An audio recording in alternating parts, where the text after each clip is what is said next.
এই যে দেখুন, এভাবে ঘুরাই দিবেন, তাহলে জায়গার জিনিস জায়গায় চলে যাবে, মশলাগুলো সুন্দর করে ঢুকে যাবে। ঠিক আছে, দেখুন এই যে এবার বেশি করে পানিটা দিয়ে দিলাম। এবার এটা সুন্দর করে ঢেকে দিয়ে রান্না হবে।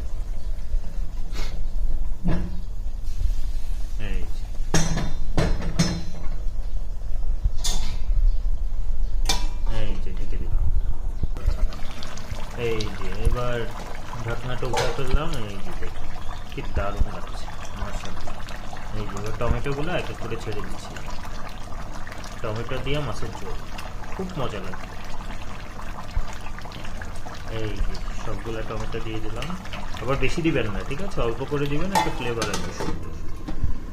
আবার ডেকে দিলাম, আবার রান্না হবে।